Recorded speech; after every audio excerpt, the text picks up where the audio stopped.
बघ ना, तुझ्याच प्रश्नात उत्तर काय आहे की ते ऐकवणं असतं. मग ऐकायचं, त्यातनं जमलं तर शिकायचं आणि पुढे जायचं.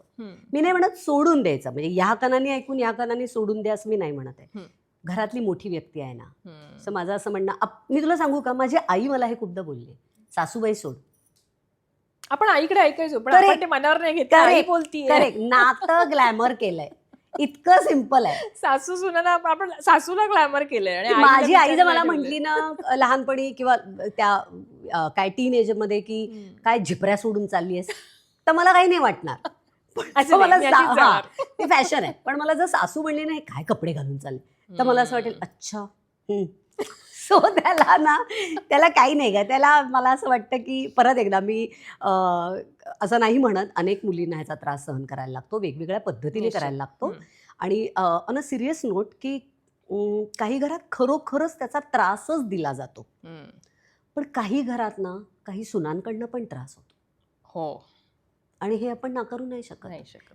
मी जेव्हा सून होते तेव्हा जर मला ही बाजू पटत होती, तर आता मी जर सासू होतीये तर मला ती बाजू पण दिसतीच आहे की ग. अनेक बायका आजही कित्येक वयाच्या, म्हणजे मी अशा बघितल्यात 75-80 वर्षाच्या बायका आजही काम करतात, घरात सून बसून आहे, ती काही करत नाहीये, घरातला स्वयंपाक पण नाहीये ते करता, ती कामावरनं येऊन स्वयंपाक करते. कित्येक बायका, म्हणजे गोरगरिबाच्या पण असू देत नाही तर मोठ्या घरातल्या पण असू देत, कित्येक सासवा अजूनही कामं करतात.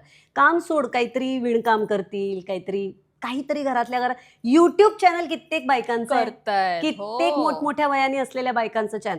म्हणजे बघ ना, हे परत एकदा नातं काय, घरातलं वातावरण काय आहे, घरातलं तुमचं इक्वेशन काय आहे, बॉन्डिंग काय आहे, त्यावर ते आहे. म्हणजे ते जर ऐकवलं जात आहे तर ते सुनांकडनं पण खूपदा ऐकवलं जात आहे. सुना पण काही ठिकाणी हट्टी आहेत, कमी नाहीये. मला असं वाटतं ते दोन्हीकडनं आहे, ते नातंच दोन्हीकडनं आहे. ते वन साइडेड असायला ते आई मुलीचं नातं नाही की तू कितीही बोल, माझं तुझ्यावर प्रेम आहे. आई आपली अशी असते ना की तू कितीही बोल, मला तू माझं ऐकलं तर नकोय, मी तुला बोलणार आणि माझं तुझ्यावर प्रेम आहेच आहे. तर ते नातंच जरा असं असल्यामुळे माझ्या नशिबाने माझी सून उत्तम सुगरण आहे. आणि तुला मग छान छान मारवाडी पदार्थ खूप, मारवाडी तर ती करतेच, पण ती मराठी इतकी शिकली आहे. आता आम्ही म्हणजे गणपतीत तिने उकडीचे मोदक विदक माझ्याकडनं शिकले भरपूर. हा मोठा, म्हणजे बऱ्यापैकी नाही, तिला खूप आवड आहे. इनफॅक्ट आता मला शिकणं महत्त्वाचं, येस, आवड महत्त्वाची. तिला आवड आहे, तिला ते करायचं आहे, करते. काही गोष्टी फसतात पण परत करते मराठी पदार्थ. बाकी तिच्याकडचे तर ती उत्तमच करते. सासूचं चॅनल ती सर्फिंग करत असेल ना. याच्यावरनं कमेंट येतात तिच्या? हो, तुम्ही हे घातलंच नाहीत मला आजपर्यंत. ही आता मी घरात टेरेसवर खूप काय काय झाडं भाज्यांची वगैरे लावली आहेत ना, तर ती भाजी तिला दिसली की ती विचारते की शेंगा आल्या झाडाला, पाठवल्या नाहीत मला, सांगितल्या नाहीत मला. असे मेसेजेस येतात तिचे. तुला आत्ता जसं तुझं नातं बहरतंय किंवा सुरू होते, तुला तुझ्या सासू सोबतचं नातं जरी तुम्ही एकत्र राहिला नसलात तरी ते कशा पद्धतीने बहरत गेलं, किंवा ते टप्पे आता इथे शेअर करशील तर मला ऐकायला आवडतं. अगदी सांगेन मी तुला. माझं ज्या काळात लग्न झालं ना, सासू सुनेच्या नात्यात मैत्रीच नव्हती.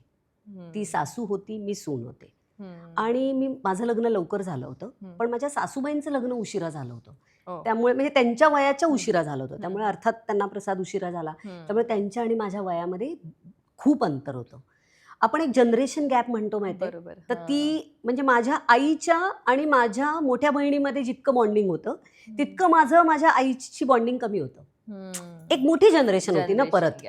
तर माझी सासू तर अणिकच मोठी होती, सो आमच्यात मैत्रीचं नातं नव्हतं. आम्ही कधीच बसून, मला नाही असं वाटत आहे की मी जितकं आत्ता बोलते की बोललं पाहिजे किंवा मी जितकी बडबड, त्याही खूप बडबड आहेत, प्रचंड बडबड आहेत, पण बसून आम्ही मैत्रीच्या गप्पा नाही मारल्यात. त्या ऑलवेज एक दरारा राहिलाय, ऑलवेज एक सासूचा धाक राहिलेला आहे घरात. सो नातं म्हणशील तर अर्थात सुरुवातीला तर मी घाबरायचेच, खूपच घाबरायचे. हे लग्नाच्या आधीचं की लग्नानंतर? आधी पण नंतर पण. आधी पण आम्ही जेव्हा फिरत होतो तेव्हाही आणि नंतरही काही वर्ष. पण परत एकदा अर्थात हळूहळू आपलंही वय वाढतं, मुलं होतात, मोठी होतात, त्यामुळे त्यांनाही कळतं की आता ह्यांची मुलं मोठी झाली आहेत, आता काय. सो त्यांची वय होतात, त्यामुळे हळूहळू ते नक्कीच अनुभवाने आपण पण प्रूव्ह करतो ना, आणि त्यांना पण बरं वाटावं, त्यांनाही आमच्याविषयी अभिमान वाटावा, असा एक आमचा पण एक प्रवास झाला. आमचं काय म्हणू, मला चहाही करता येत नव्हता, ते मी आत्ता जे करते ते हे त्यांनीही खरंच. हो, मला चहा पण करतात. माझी आणि प्रसादची पहिली भेट म्हणजे आमचं जमल्यानंतर दुसऱ्या तिसऱ्यांदा जेव्हा तो घरी आला तेव्हा प्रॉपर असं कांदे पोहे वगैरे नाही नाही नाही नाही नाही नाही नाही एकटा मित्रांबरोबर जेव्हा घरी आला आणि आमचं रिहर्सल नाटकाची संपली आणि घरी आला होता, तर माझी आई ऑफिसला मी म्हणलं तसं नोकरी करत होती, तर मग ती नव्हती. तर आता तर घरी आल्यावर काहीतरी विचारलं पाहिजे, हे संस्कार ना, येत काहीच नव्हतं पण विचारलं तर पाहिजे. तर मी म्हटलं चहा किंवा कॉफी काय पिणार, तर तो म्हणला कॉफी. तर म्हटलं मला येत नाही पण मी ट्राय करते. ओके. आणि तेव्हा असं युट्यूब वगैरे नव्हतं, काहीच नव्हतं. जाऊन चोरून माझ्याकडे मोबाईल आईकडे बघितलं. रुचिरा नावाचं पुस्तक होतं, जे मी पुस्तक घेऊनही आले लग्नानंतर, आणि त्यात बघूनच मी खूप वर्ष स्वयंपाक बनवला. पण त्याच्यात चहा कॉफी काहीच नव्हतं. नाही ना, त्याच्यात भाज्या, चहा कॉफी बेसिक असतं ना.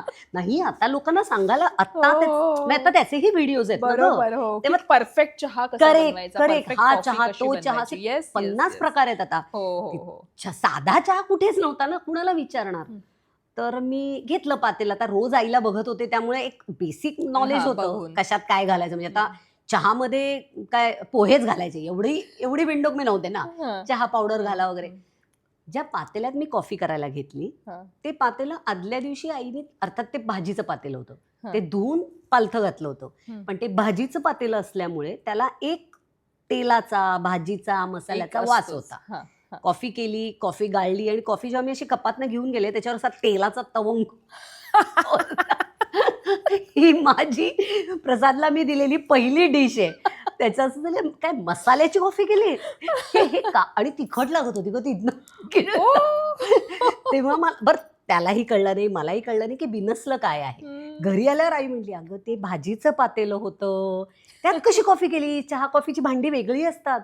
ओ अच्छा, त्याची भांडी वेगळी या लेवलला होते ग मी. त्यामुळे तिथपासून आत्तापर्यंत जे काही चालू आहे, बॅक टू द पॉइंट, की त्यामुळे त्यांचं आणि माझं इक्वेशन हळूहळू बदलत गेलं डेफिनेटली. आणि ते नंतर जेव्हा हळूहळू बदलत गेलं, त्यातली कुठली गोष्ट सासूबाईंच्या वागण्यातली किंवा त्यांच्यातल्या झालेल्या बदलातली तुला एक सून म्हणून आवडली?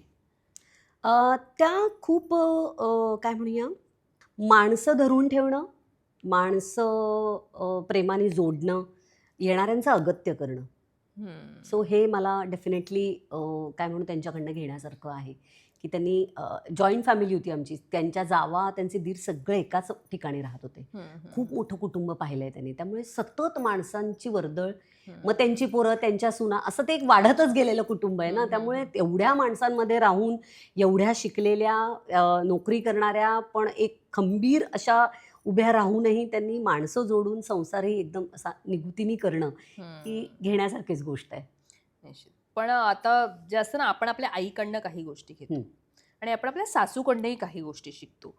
मंजिरी आईकडनं काय शिकली ह्याच्याबद्दल तू सांगशीलच, की कोणत्या गोष्टी आपण घेतल्या, ग्रॅब केल्या, आपण आईकडनं घेतो, आणि सासूकडनं कोणत्या 2 गोष्टी घेतल्या? माझ्या आईकडनं मी अत्यंत निर्भीडपणा, अत्यंत काय म्हणू, एक बेधडकपणा, होईल, करू, चुकू पण करू, काही झालं तरी करू. माझी आई अत्यंत खमकी होती आणि इतकी काय म्हणू, स्वतःच्या टर्म्सवर तिने तिचं आयुष्य फुलवलं होतं.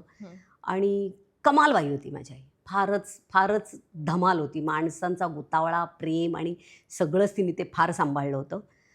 आणि सासूबाईंकडनं मी प्रसादच घेतला नाही का गं आता, ज्याने माझं आयुष्य परिपूर्णच झालं. तर आता आणि वेगळं काय त्यांच्याकडे घेऊ. इतका चांगला मुलगा जोडीदार म्हणून आम्हाला दिला. खरंय.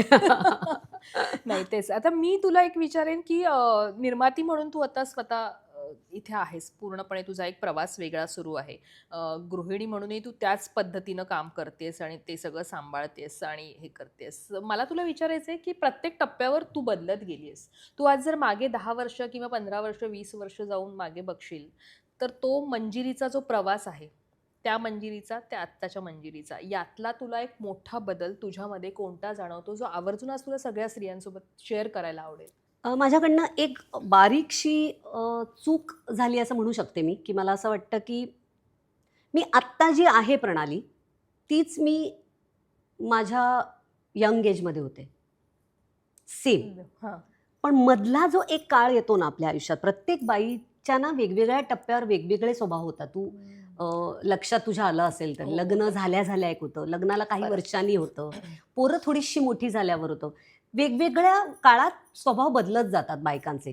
तो एक जो मधला काळ होता ना, तो खूपच असा काय म्हणूया, मनाला लावून घेणारा किंवा दुःख वाटणारा, कुणीही काही बोललं तरी लागणारं, एक सोशिक होऊन गेला, कुणी काही बोलतंय आणि ऐकून घेतेय, असा माझा एक मधला काळ गेला. आणि जो मला असं वाटतं तो त्याच्यावर काम जर मी केलं असेल कुणाच्या मदतीने तर ते प्रसादच्या मदतीने केलं मी. मला कळतच नव्हतं ते हँडल कारण ही मी नाहीये आणि मी अशी का होतीये, मला का असं वाईट वाटतंय, मला का मनावर येत, म्हणजे कुणीही काही बोललं तरी का मला फरक पडतोय असं. म्हणजे मला रस्त्यातनं कोळी जिच्याकडनं मी मासे घेते ती जर मला काही एकदा बोलली तर मी ओक्साबोक्शी 2 दिवस रडत होते प्रणाली. हां. सो हळू-हळू मला आता कळतंय, की तुमच्या त्या काळातल्या इमोशनल अप्स अँड डाउन्समध्ये तुमच्याबरोबर कोणीतरी असणं अत्यंत गरजेचं आहे. बरोबर. तर मला असं वाटतं त्यावेळेला प्रसाद होता, म्हणून मी त्याला फाईट करू शकले कदाचित. आणि परत मी जी आत्ता आली ती पहिली जी होती ती आली.